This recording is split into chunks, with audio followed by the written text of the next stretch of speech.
Boa tarde, meus irmãos e minhas irmãs de Moçambique e todos quantos estejam assistindo este vídeo. Nós estamos aqui continuando a tratar do assunto de treinamento de evangelistas. Assim, minha irmã, pode fazer o favor de orar? Abrir a oração. Boa tarde, meus irmãos, ou bom dia no seu horário aí. Mas estamos aqui mais uma vez reunidos para dar andamento nesse projeto. E vamos então orar, pedir a Deus a direção, né? Nesse Senhor meu Deus, Senhor meu Pai, em nome de Jesus Cristo de Nazaré, entramos na Tua gloriosa, santíssima, sagrada presença nesta hora, para que o Senhor venha, meu Deus, dar a direção deste ensinamento nesta tarde, para que o Senhor venha, meu Pai, usar de nós de forma sobrenatural, dando-nos sabedoria, entendimento, discernimento das Tuas palavras, naquilo, meu Pai, que tenhamos no nosso coração para o ensinamento desta tarde. Senhor, toma direção, meu Deus. Toma direção deste trabalho, deste projeto. Esteja à frente, ó Pai, de tudo e de todos, meu Deus, para que isso seja feito de forma que venha agradar a Ti, ó Pai, abrangendo e alcançando as almas necessitadas que dependem, Pai, deste trabalho para que sejam levadas ao Teu reino. Em nome de Jesus eu peço a Ti, abençoe e tome em Tuas mãos, ó Pai, a direção dessa ministração. Em nome de Jesus. Amém. Amém. Então, meus irmãos e minhas irmãs, eu quero fazer uma pequena introdução porque a característica do evangelista, característica de uma pessoa que é chamada a servir como um evangelista, a que nós vamos tratar a partir de hoje é o amor. Um evangelista que não atua motivado pelo amor de Deus, então alguma coisa está faltando. Então vamos explorar o tópico do amor como uma das características de um evangelista. O que o Senhor espera de um evangelista enquanto a ministrar para as pessoas e levá-las ao reino do Senhor. Então, eu queria fazer nessa introdução o seguinte, voltando àquele aspecto cultural, né? Existe um traço cultural muito diferente, absolutamente diferente, entre a cultura do mundo ocidental, principalmente aqui da América e hoje já no Brasil e nos países da sociedade ocidental. Há um traço muito diferente em comparação com o traço das culturas dos nativos, dos povos nativos. Sejam eles africanos, sejam eles de onde for, os povos nativos eles têm uma cultura muito diferente da nossa cultura. Por essa razão, volto a dizer que é importante vocês, aqueles pontos que a gente antes, no outro vídeo, pediu que vocês nos alimentassem com informações, é muito importante porque nós temos a aprender de vocês também e muito mais em relação a essas diferenças de ordem cultural entre a expressão do amor aí na África, né, em Moçambique, especificamente onde a gente está trabalhando, e a nossa cultura aqui. Então, tomei umas informações importantes, né, e depois vou brevemente compartilhar com vocês a minha experiência quando eu estive, por um pequeno tempo, mas foi quase 2 anos, 1 ano e alguma coisa, lá trabalhando entre os nativos do Canadá, e então eu quero remarcar ou enfatizar essas diferenças. Então, do artigo que eu peguei, diz o seguinte: as sociedades indígenas nativas são organizadas a partir dos princípios de solidariedade, partilha, que é dividir as coisas, e generosidade entre os membros da tribo, ou os membros da nação indígena. Essas atitudes éticas, né, eles foram ensinados dentro desses princípios, eles vivem estes princípios. Algumas, infelizmente, já, algumas das tribos mais próximas de onde a cultura ocidental invadiu, porque o que aconteceu na América do Norte, na América do Sul e em outros países, inclusive na África, é que países ocidentais invadiram para tentar dominar, essa é a palavra certa, dominar os povos nativos, o que é um absurdo, absolutamente um absurdo, impor a cultura da sociedade ocidental às culturas indígenas nativas. Então, as atitudes com que eles foram ensinados, a educação das sociedades nativas é que ela abrange a todos. E eu vou depois entrar em detalhes a respeito disso. Abrange a todos. Não tem essa discriminação de que um dessa tribo ele é mais importante do que o da outra tribo, ou vice-versa. Então, esse é um exemplo, né, de abranger a todos, é um exemplo marcante que deve ser apreendido e seguido pela nossa sociedade ocidental. Marcada por o quê? Qual é as principais gritantes características da sociedade ocidental que não se vê na maioria das sociedades nativas ainda, que estão conservando a sua cultura. O que é errado, por exemplo, na nossa sociedade ocidental? O individualismo, né? O homem pensar em si mesmo e tudo centralizado ou girar em torno de si mesmo. Isso se chama individualismo, né? Que é o oposto do coletivismo, né? Depois, a competição, é uma coisa triste que se vê na sociedade ocidental, é a competição e o consumismo desenfreado.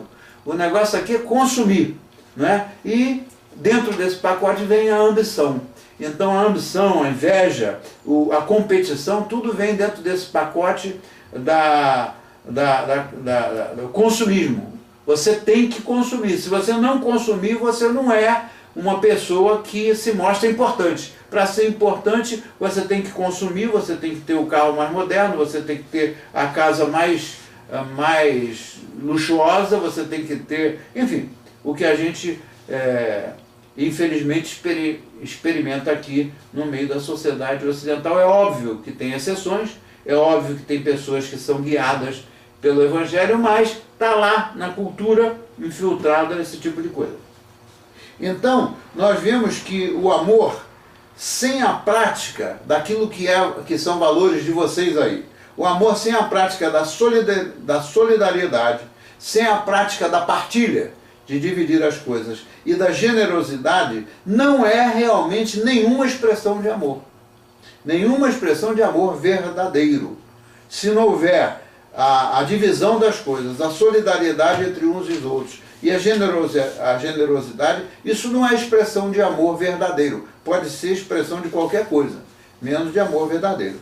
Então, o conhecimento do aspecto religioso das tradições indígenas sugere um repensar da nossa parte, não da parte de vocês, né? Um repensar da nossa parte sobre o conceito de vida e o conceito de amor, devendo-se aprender com os povos nativos sobre a sua milenar sabedoria e cultura, né? Então a verdadeira religião é o amor, está lá escrito, né? Deus é amor. E nada existe fora desse amor. Então, quando se trata de relacionamento com Deus, que na expressão popular se chama religião, né? Diversos aspectos ou diversas maneiras de praticar a religião, que no nosso entender cristão não é religião, é relacionamento com Deus, né? Qualquer coisa que pregue ou induza a algo diferente disso que vocês praticam aí, né, não vem de Deus. Ou seja, eu não creio que a cobiça, eu não creio que a inveja, eu não creio que a competição entre as pessoas para consumir e para se mostrar detentores de maiores posses, eu não creio que isso é coisa que vem de Deus. Absolutamente não foi isso que Jesus Cristo ensinou. Então, o amor por interesse, como por exemplo eu já preguei um desses dias aí, se vocês virem os vídeos da minha pregação, o amor condicional por interesse é aquele amor que a gente ama quem nos ama, porque a gente gosta de quem gosta de nós, ou de que a gente ama ou quer mostrar amor, né?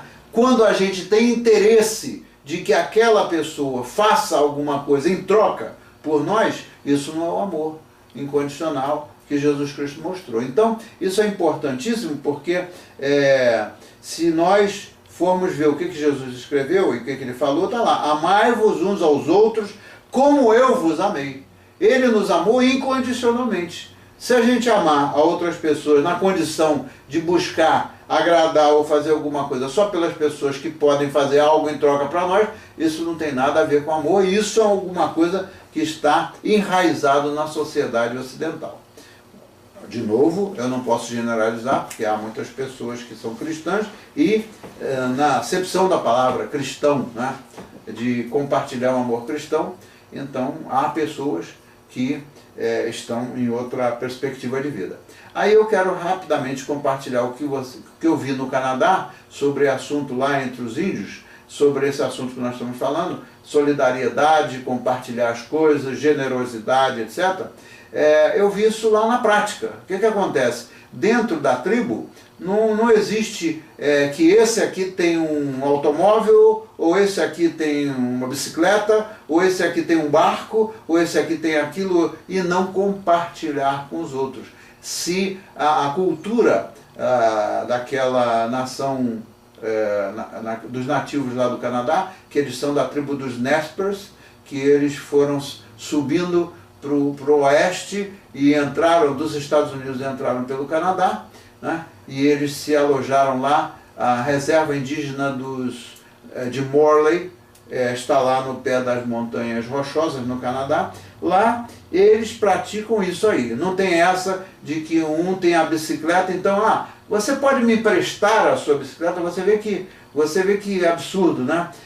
Você pode me emprestar o seu carro? E uma das coisas que aconteceu comigo foi isso. Logo que eu cheguei lá, alguém bateu na porta da casa pastoral do lado da igreja à noite, de madrugada, um homem e uma mulher que estava precisando de ir para o hospital porque ela estava para dar à luz, e aconteceu que ele bateu na minha porta para pedir o meu carro emprestado.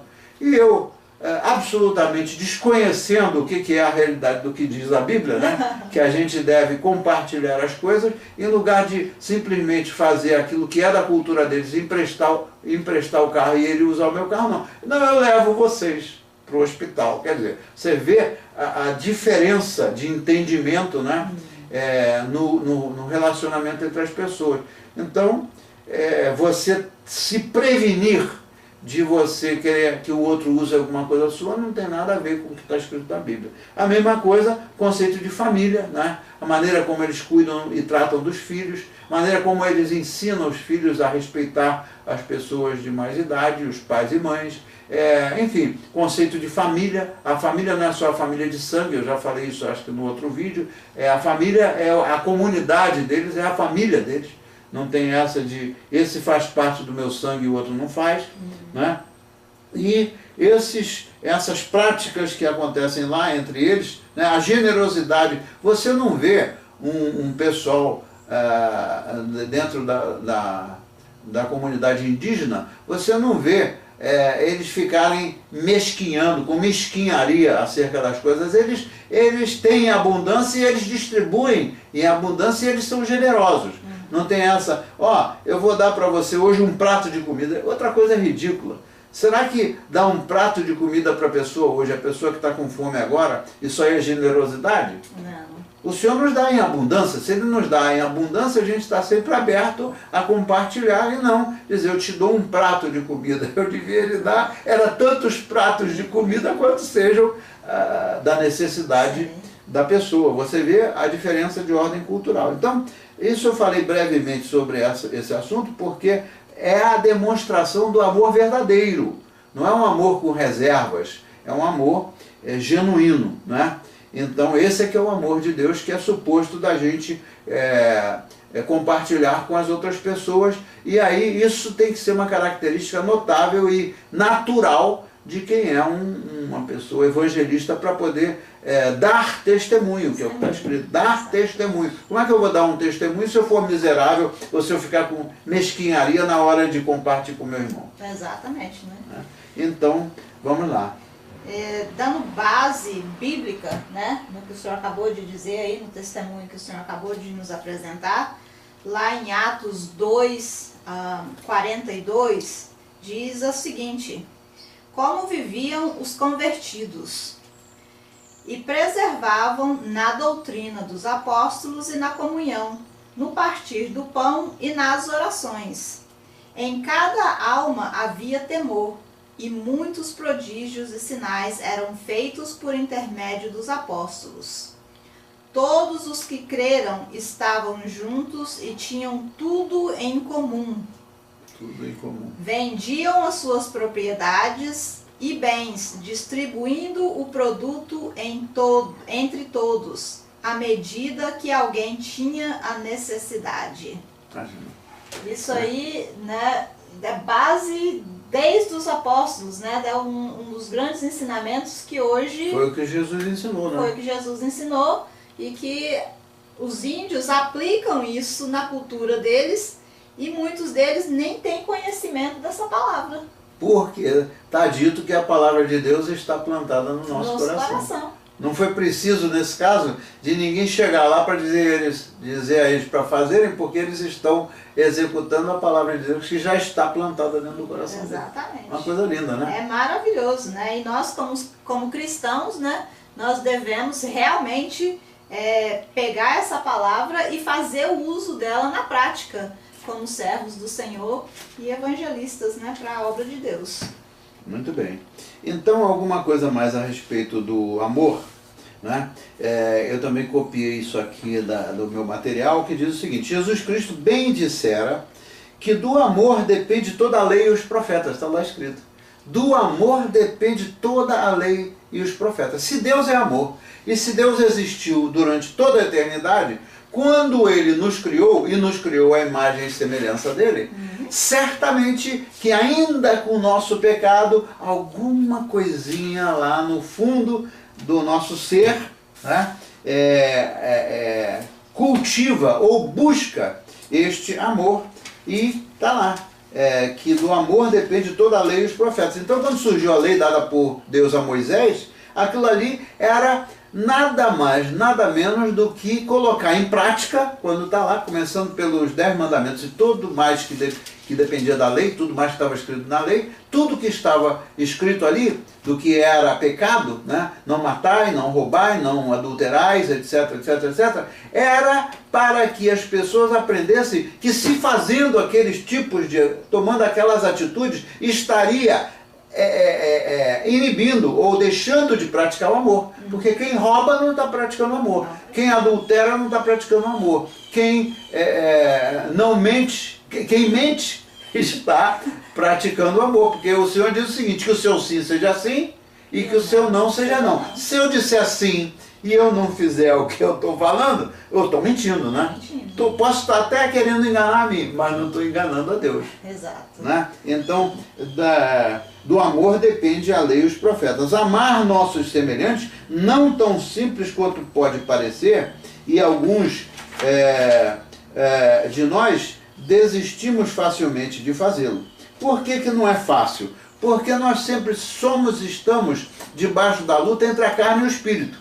Então os ímpetos da carne, né, eles levam o ser humano a não praticar o amor verdadeiro, né? Enquanto que a lei do Espírito, né, a ação do Espírito de Deus dentro de nós, impulsiona nós a vivermos o amor de Deus. Então parece não ser tão fácil na prática da vida do dia a dia, mas para isso existe aquela promessa que Ele disse que nunca ia nos abandonar e mandou o seu Santo Espírito para nós com que objetivo? De que o seu Santo Espírito fosse aquele que nos conduzisse, e guiasse a gente no sentido de fazer as coisas que agradam a Deus e não as coisas que agradam a nossa carne. E aí diz assim: no mundo, algumas vezes os líderes atuam separados daqueles que trabalham sob as suas ordens. Olha só que isso aqui é importante da gente apontar. No mundo, algumas vezes os líderes atuam separados daqueles que trabalham sob as suas ordens. O que quer dizer isso?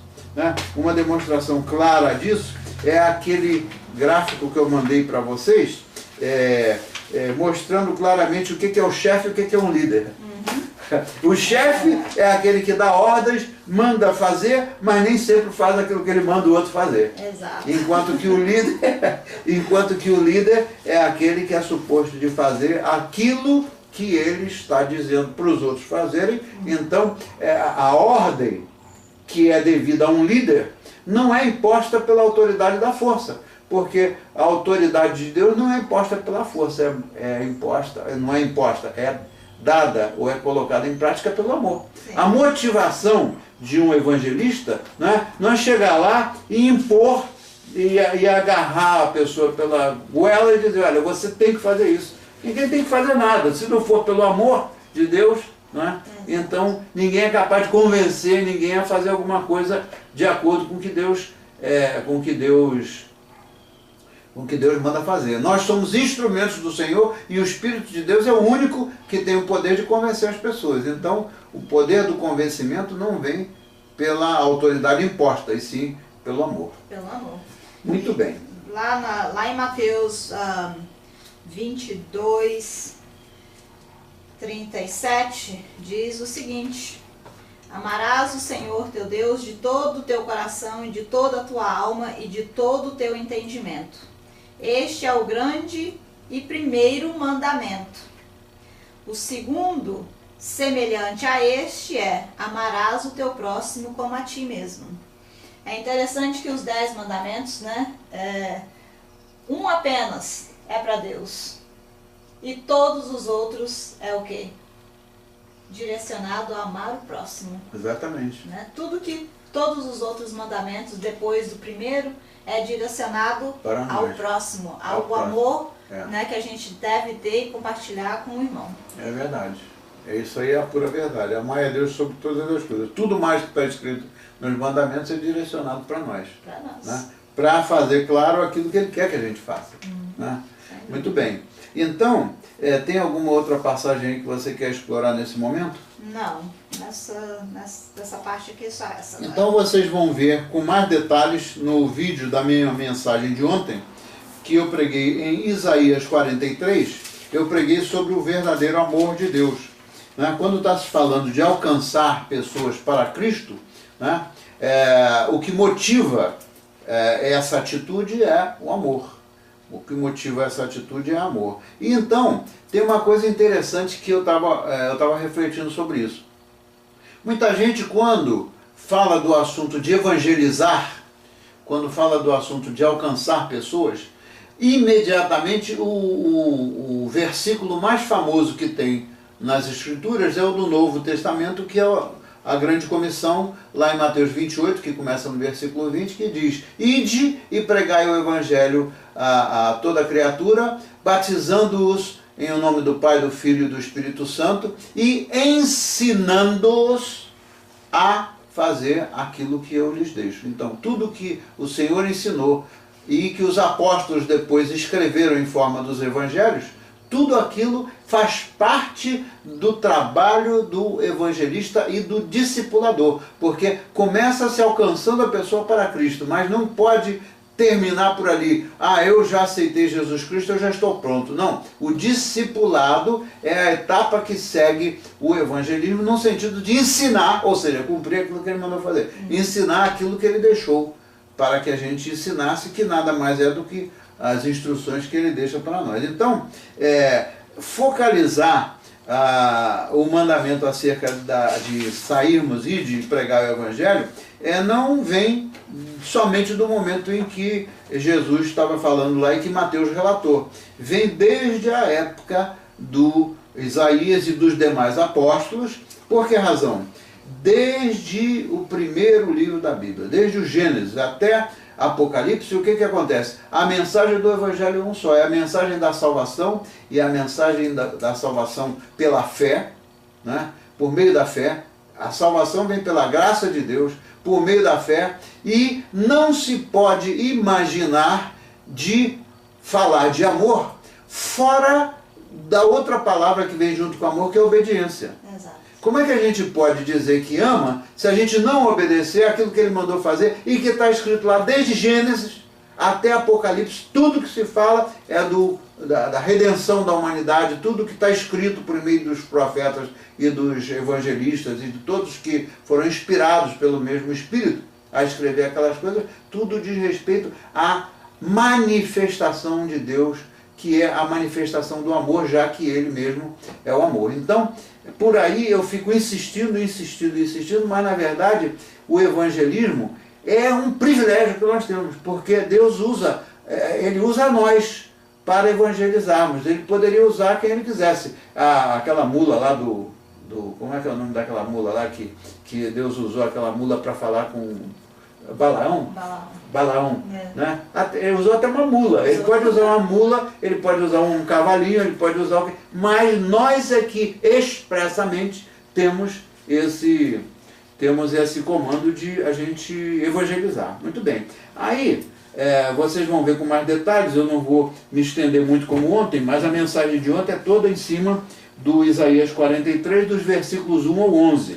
Se vocês abrirem aí a Bíblia de vocês, Isaías 43, do 1 ao 11, eu agora vou começar a expor o que o profeta Isaías deixou aqui escrito. Obviamente que essa mensagem dele foi dirigida àqueles os israelitas, o povo de Deus que estava já saindo do exílio, e eles foram para o exílio da Babilônia porque foram desobedientes, pecaram, né? E ainda que Deus tenha feito tudo aquilo por eles, de libertar eles da mão do faraó, de abrir o mar vermelho para deixar eles irem para a terra prometida, tudo aquilo que Deus fez, ainda assim não foi para eles o bastante, né, para mostrar que Deus os amava. Então, aquela mensagem que foi dirigida aos judeus que estavam vindo da escravidão do exílio, né, é uma mensagem perfeitamente cabível e prática para o dia de hoje. Porque se a gente olha o mundo de hoje e olha o mundo daquela época, o que eles praticaram quando não deveriam praticar? E o que a gente pratica, né, principalmente aqui no mundo ocidental, e também na África tem aqueles que precisam ainda ser alcançados pelo amor de Deus em toda a parte do mundo, mas o que a gente vê é que toda vez que se trata de uma coisa que é contra a vontade de Deus, que é contra o mandamento de Deus, toda vez que se pratica alguma coisa que ofende primeiramente a Deus antes de ofender o semelhante, né, aquilo dali não está conforme, não está de acordo com aquilo que Deus espera da gente. E tanto é que quando a gente faz alguma coisa mal feita, o Espírito Santo de Deus é o primeiro que... acorda aí, meu filho. Né? Ele é o único que leva a gente a consciência do pecado. Por quê? Porque o que está errado já está lá na lei de Deus dentro do nosso coração. Então querer enganar é uma mentira do diabo, porque ninguém consegue enganar nem a si mesmo, imagina se engana a Deus. Então eu quero aproveitar com vocês para ver esse capítulo 43, que começa dizendo o seguinte: ele começa dizendo para o povo dele que estava lá saindo daquela agonia, dizendo assim: mas agora, ou seja, antes era diferente. Agora, porque antes eles passaram por todo aquele sofrimento, devido ao pecado eles foram conquistados ou dominados, levados para a Babilônia, mas agora Deus estava, olha, acorda, eu quero mostrar a você que eu te amo, e eu quero libertar você do exílio da Babilônia. Então ele diz assim: mas agora, ou seja, diferentemente do passado, assim diz o Senhor que te criou, ó Jacó, e que te formou, ó Israel, não temas. Olha só, a gente vive cheio de medo, né? Cheio de medo. Não temas, porque eu te remi. Ou seja, ele nos salvou, ele nos resgatou. Ele não está falando que vai resgatar, não. Ele já resgatou. Esse é o plano dele desde a eternidade. Então não temas, porque eu te remi, chamei-te pelo teu nome. Tu és meu. Então eu induzo vocês, ou animo vocês a irem lá ver a minha mensagem de ontem, no vídeo de ontem, porque eu entro em detalhes ou dou exemplos dos detalhes que Deus quer que a gente aprenda. Só em cima desse versículo 1 já tem muita coisa para aprender. Ele diz: chamei-te pelo teu nome. Ele não chamou você assim, oi, ou não chamou, como dizem os americanos, hi there. Yeah. Se ele Se ele chama a gente pelo nome, ele conhece o nosso nome, que tipo de amor, que tipo de demonstração a gente está dando de chamar o outro lá? Exatamente. Mas na África, que eu já ouvi do pastor Emanuel ontem, que veio nos visitar, e ouvi do irmão José Moisés, do pastor José Moisés, na África as pessoas são respeitadas, né?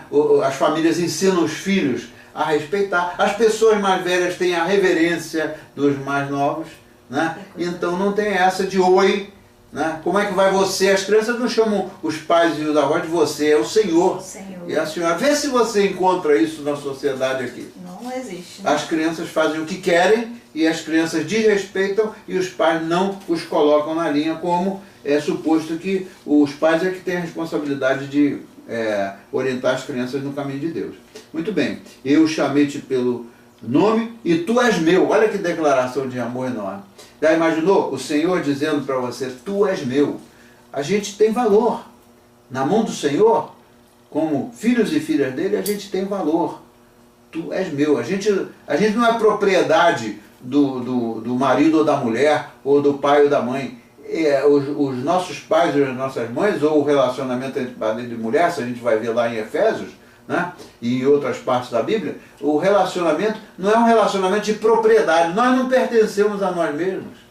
Então como é que a gente quer impor ao outro, seja o pai, seja a mãe, seja a esposa, seja o esposo? Então está lá escrito, nós somos propriedades dele. A partir do momento que nós somos propriedade dele, esse dito que se vê aqui, que se vê na sociedade ocidental de um modo geral, a vida é minha, eu faço da minha vida o que eu quiser. Isso é uma estupidez. Isso é uma estupidez das grandíssimas. E é por isso, por não entender que nós pertencemos ao Senhor e que nós, no caso de marido e mulher, nós somos um, está lá escrito, nós somos um.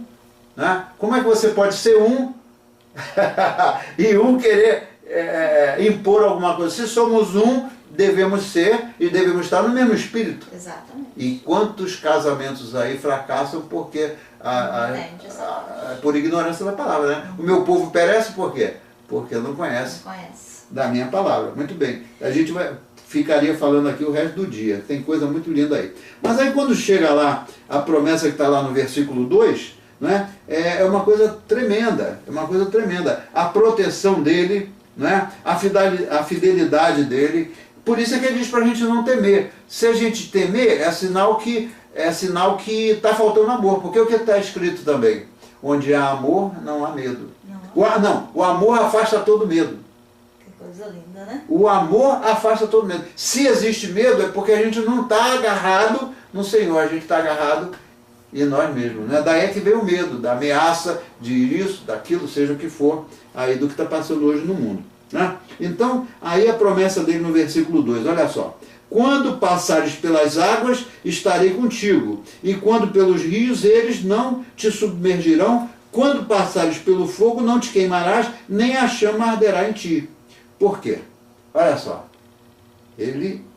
Por que ele protege? Por que ele ama a gente ao ponto da gente não se queimar passando pelo fogo, seja sob o aspecto espiritual, seja sob o aspecto material, né? Da água e do fogo no sentido material ou no sentido espiritual, ele não nos deixará ser queimados pelo fogo, nem a gente submergir na água. Por quê? Versículo 3. Porque eu sou o Senhor teu Deus, o Santo de Israel, o teu Salvador. Eu dei o Egito por teu resgate, a Etiópia e Seba por ti. Enquanto foste precioso aos meus olhos, também foste glorificado. E eu, o quê?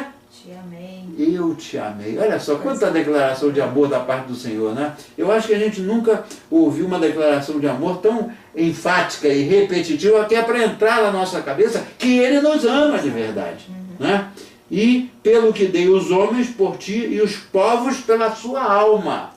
Mais importante do nosso ser é a alma. Né? O corpo, ele vai perecer no dia que a gente no dia que a gente chegar no momento de passar para a vida eterna. Mas a alma, ela é eterna, ela é imortal. Então, a alma, né, que é que é dada por Deus, não tem médico, não tem cientista, não tem ninguém e nunca vai ter que possa inventar a alma. Estão falando aí de tirar a cabeça de um homem, já viu esse negócio? De tirar a cabeça do homem e botar, de um homem que esteja bom, e botar no corpo do outro que está mal. Um negócio assim. Se não é isso, é outra loucura parecida. Como é que o homem quer inventar? Né? Então, foi Deus que deu o sopro de vida. Exatamente. Né? Se ele é que deu o sopro de vida e nós viramos alma vivente, como está aqui, não existe vida se não existir a alma, se não existir o Espírito que vem da parte de Deus. Né?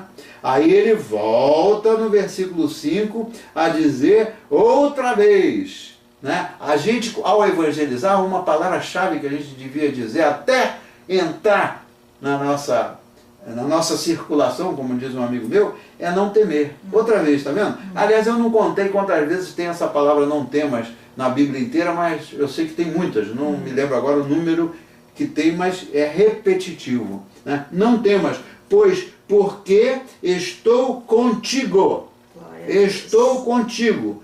Trarei a tua semente desde o Oriente e te ajuntarei desde o Ocidente. Ou seja, onde quer que as pessoas estejam perdidas no mundo, o Senhor vai alcançá-las. Olha aqui, ó.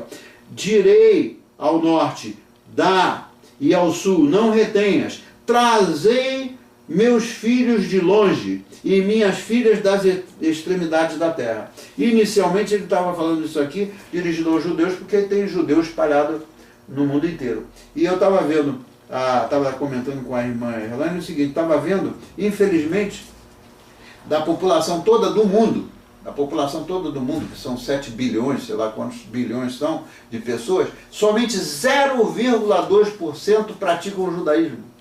Você já imaginou? O Senhor teve esse trabalho todo, inspirou todos os profetas, falando primeiramente com o povo dele, o povo que ele separou com o povo dele.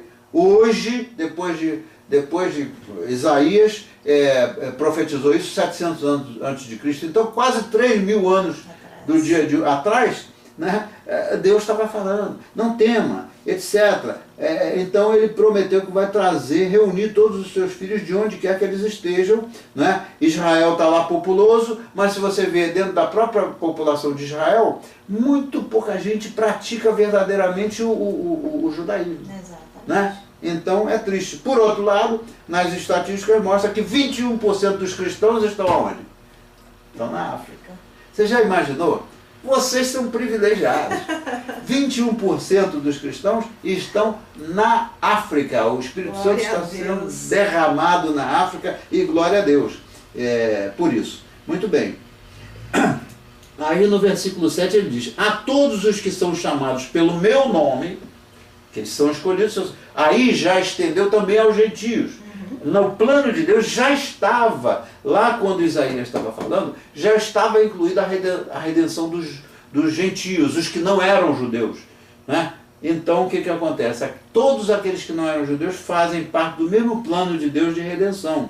Então, o que distingue o cristão do não cristão? Olha aqui, a todos os que são chamados pelo meu nome, então aqueles que são reconhecidos e chamados, né, segundo o nome do Senhor, os que estão em Cristo, os que estão no Senhor, né? Então esses aí são os filhos e as filhas. E os que criei para a minha glória, né, imaginou? E os que criei para a minha glória, eu os formei, sim, eu os fiz. De acordo com a minha pregação do domingo anterior, o que acontece? O Senhor é o único que conhece a gente desde o tempo que a gente estava no ventre da nossa mãe. Porque Ele é o único que tem o poder de ver a gente, ainda quando a gente está sendo formado lá no ventre da nossa mãe, porque Ele é que nos formou. Os médicos só podem ver ali um negócio que eles chamam de ultrassom, é um exame que mostra lá um negócio horrível, que diz que ali dentro tem um feto. Agora não mostra a beleza do que está sendo formado ali dentro. Então só o Senhor é que tem o poder. Não tem médico, não tem cientista que tem o poder de ver o que... Nem a mãe, nem o pai podem ver aquilo que está, aquela beleza que está sendo formada ali no ventre da mãe. Né? Então eu sim, eu os formei, eu os fiz e criei para a minha glória, ele diz. Aí agora vem o mandato de evangelismo. Olha só, ele é muito claro no 8 e no 9, nos versículos 8 e 9, ele diz assim, trazei o povo cego, olha só, o povo cego que tem olhos. Já É imaginou? forte, hein? Trazei o povo cego que tem olhos, ou seja, eles têm olhos, mas não, os olhos espirituais deles estão cegos, né, espiritualmente falando. E os surdos que têm ouvidos, são os surdos espiritualmente. Trazei eles, não está mandando trazer os que já conhecem o Senhor, porque os que já conhecem o Senhor, né, Já conhece a palavra. Né? já conhece a palavra. Então, trazei o povo cego que tem olhos e os surdos que têm ouvidos. Todas as nações se congreguem. Ele não está falando, olha, você não se congregue com aqueles ali, né, porque eles são de outra raça, ou que eles são de outro credo. Não. Todas as nações se congreguem e os povos se reúnam. O que se vê no mundo de hoje? Se vê reunião de povos, se vê conflito e guerra entre os povos. Está aí. Conflito e guerra entre os povos. Eu acho que eu mandei para o irmão José Moisés um vídeo que é em espanhol e que mostra os desastres naturais, né, que aconteceram só no ano 2017. Nós estávamos conversando, a irmã Erlane e eu, logo que ela chegou. Será que é por acaso que em 2017 tem coisas que a gente nem a televisão, nem as notícias trouxeram para a gente? Eu não sabia de tanto desastre natural em tantos países que a gente nem ouve falar que está acontecendo, mas está acontecendo e a gente está aqui dormindo, né? Então é urgente o mandado de evangelizar, é urgente alcançar as almas, porque o Senhor está voltando, né? Aí a pergunta é dirigida a mim, a você e a todos nós, e aos nossos irmãos todos daí. Quem dentre eles pode anunciar isto? Quem dentre vocês, entre nós, pode anunciar isto? Ou seja, anunciar que o Senhor está mandando trazê-los de todas as partes para experimentarem o amor de Deus e para conhecerem o amor do Senhor e para conhecerem Jesus Cristo, né? Então essa é a pergunta que eu dirigi ontem para a congregação no meu sermão e dirijo para todos quantos ouvirem esse vídeo. Quem dentre eles pode anunciar isso? Quem dentre nós? Dito hoje, né? E fazer-nos ouvir as coisas antigas. Aquelas coisas antigas, maravilhosas, que foram ensinadas, foram faladas pelos profetas, foram cultivadas e foram praticadas, hoje as coisas antigas já estão esquecidas. Né? Hoje as coisas antigas, que eram as coisas mais nobres no que diz respeito à vida das pessoas, já foram esquecidas. Então nós temos o papel como evangelistas de lembrá-los. Diz assim: apresentem as suas testemunhas para que se justifiquem e para que se ouça e se diga, verdade é. Aquelas verdades do passado, das coisas antigas, as verdades eternas, elas são válidas, foram válidas lá, são válidas hoje e serão válidas para sempre. Então a verdade é absoluta. Não tem como a gente ficar fazendo de conta. Apresentem as suas testemunhas para que se justifiquem. Né? Vós, aí no versículo 10, vós sois as minhas testemunhas, diz o Senhor, e o meu servo, a quem escolhi, para que o saibas e o creiais. Então, a gente como testemunha do Senhor, como evangelista, como pastor, e principalmente o evangelista, né, que vai se aproximar e levar como testemunha do amor de Deus às pessoas, para que elas saibam daquelas coisas que o Senhor já deixou escritas, e para que as pessoas creiam, para a gente crer, né, é preciso que a gente seja testemunha, ou seja, que a gente dê testemunho e que diga aos outros o que Jesus Cristo está fazendo na nossa vida. O que o Senhor fez, o que continua fazendo e o que sempre fará. Isso aí é importantíssimo e essencial no papel do evangelista, né? Darmos o nosso testemunho para que eles creiam, para os que ainda não conhecem o Senhor, creiam. E entendais que eu sou o mesmo, e que antes de mim Deus nenhum se formou, e depois de mim nenhum haverá. Eu, no versículo 11, eu sou o Senhor, e fora de mim não há o quê? Salvador. Que coisa linda. Eu sou o Senhor e fora de mim não há Salvador. Se a gente não só tiver a nossa mente e o nosso ouvido espiritual aberto pelo Espírito Santo para a gente entender e praticar isso, primeiro a gente vai ver e vai ficar muito claro que a parte dele, a parte do Senhor, ou fora dele, não há Salvador. Não são as boas obras que levam ninguém ao céu. As boas obras são o nosso testemunho. Se eu sou um evangelista, se eu sou um pregador, se eu sou um professor das Escrituras, né, e falo uma coisa, ensino uma coisa e faço outra, que testemunho que eu estou dando? Nenhum. Né? As pessoas não são burras, as pessoas observam qual é a nossa atitude. E o nosso papel é ser claro. Fora do Senhor não há salvação.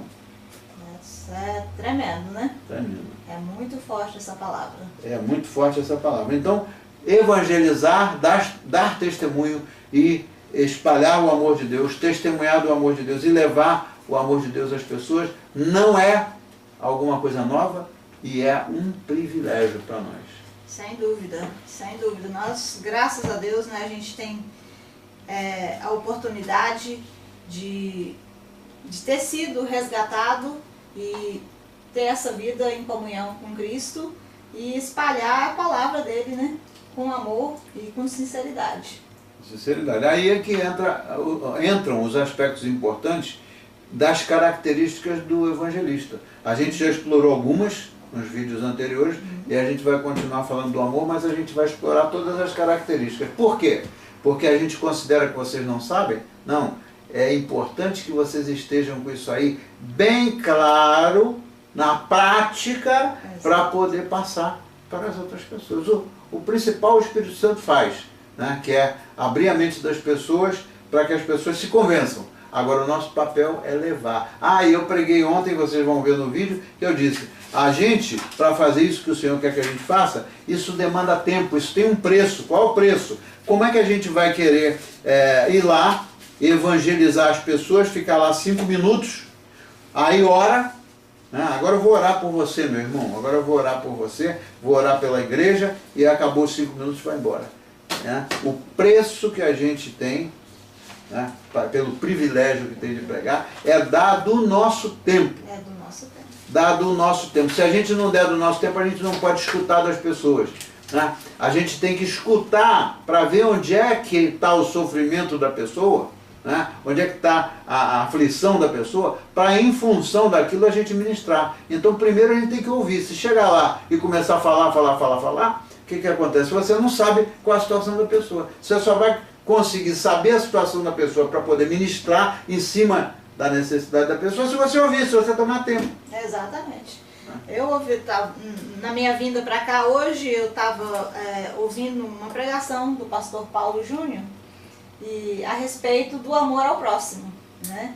Eu achei muito interessante como ele enfatiza a maneira do amor verdadeiro deixado por Deus, que não é você ir lá e dar, claro, vai saciar a necessidade da pessoa, se você dá um prato de comida, se der uma roupa, se der isso, se der aquilo outro, mas é aquilo que você está dando na sua condição, né? E com amor. E com amor. Mas o que realmente conta é aquilo que é cobrado de você, aquilo que você faz que não é da sua condição. Exato, você tocou num ponto essencial. Tem muita gente que diz assim, eu não posso, se eu tiver aqui uma sobrazinha, deixa eu levar ali para aquele irmão, para aquela irmã, um saco de feijão com um prato de comida.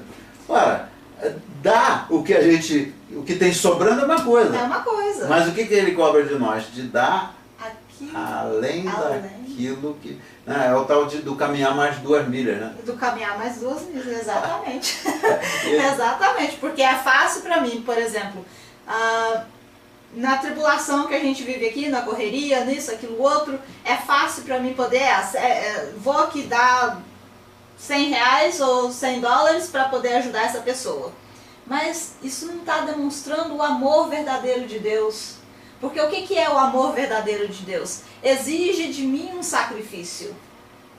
É o sacrifício de eu tirar o tempo, né, da minha correria e poder ajudar uma pessoa naquilo que ela está necessitando, na necessidade dela, que não é às vezes um alimento, mas é o quê? É o tempo que você tira para ouvir essa pessoa, né? O tempo que você tira para poder conversar com ela a respeito daquilo que ela está passando. E dar um abraço, né? Uma palavra de amor, de apoio. Esse sim é o amor que Deus está requerendo de nós hoje. Amém. Né? Amém. É muito lindo. É muito lindo. E tudo que a gente faz como de... a gente está falando, né? Quantas vezes a gente fica vendo as pessoas, uma atitude muito comum, principalmente aqui nessa cultura, né? Das pessoas fazerem isso, dá só o que está sobrando. O que está sobrando eu dou. Aí quando chega antes do inverno aqui, sabe o que acontece? As roupas usadas, que você já usou, né? Alguns têm até as roupas em boas condições. Sim. Mas, às vezes tem gente que dá a roupa que já está toda suja, ou às vezes a roupa... Isso é alguma coisa que agrada a Deus? Não. É triste, mas essa é a grande diferença entre o assunto da cultura, né? E quando você vê a generosidade como coisa das culturas nativas, o partilhar o meu sapato que já está roto, não vai ajudar para ninguém. Não vai ajudar ninguém, porque daí qual é a diferença? Hoje em dia nós estamos muito confundidos com a caridade, o que é a caridade e o que é o amor. A gente acha que fazendo uma caridade a gente está amando o próximo. Lavou as mãos. Lavou, pronto, já fiz a minha parte. Né? Já cumpri o mandamento. Mas na realidade, o que nós fizemos foi o quê? Uma caridade. Isso aí que você está tocando é essencial. Porque a tradução da Bíblia, que é conhecida como a Bíblia de Jerusalém, que é usada por outras religiões, eu não vou ficar aqui nominando religião, porque não é o meu papel. Traduz a palavra amor, do original, o sentido de amor, que é ágape, na linguagem original, por caridade. A maioria, você pode observar, você não precisa nem perder tempo nisso, mas a tradução da Bíblia, que se chama a Bíblia de Jerusalém, ou a Nova Bíblia, alguma coisa assim, poucas vezes você encontra ali a palavra amor. Você encontra, a maior parte das vezes, traduzido como caridade, o que é a doutrina de... outra doutrina que não é a doutrina reformada. Exatamente. Né? Então é muito importante isso, porque se a gente imaginar, confundir, como você está falando, a caridade pelo amor, a gente está redondamente enganado. Está redondamente enganado e nós não estamos cumprindo o mandamento, né? O segundo maior mandamento que Jesus nos deixou, que é amar o próximo como a si mesmo. Quer dizer, eu me amo, né? Eu vou tratar o meu irmão de acordo com o amor que eu tenho por mim mesma. Então eu vou me dar só o quê? Eu vou tratar só da minha caridade, eu não vou me amar. Né?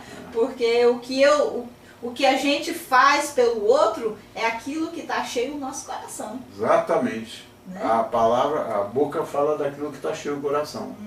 Né? Então se eu vou lá, só vou suprir o meu irmão com a necessidade física ou material dele, eu estou fazendo simplesmente o quê? A caridade. Né? Eu não estou fazendo o amor, não estou ali cumprindo a palavra. Exatamente, que maravilha, hein? Glória a Deus. Que maravilha, né? Vamos orar para agradecer ao Senhor pela inspiração. Senhor, nós te agradecemos pelo privilégio que a gente tem de compartilhar a sua palavra. Por favor, Senhor, não permita que a gente fale de alguma coisa que a gente não faça. Ajuda-nos, Senhor, e sempre o Senhor nos toque na hora que a gente estiver mais induzido pelo nosso eu do que propriamente pelo seu amor.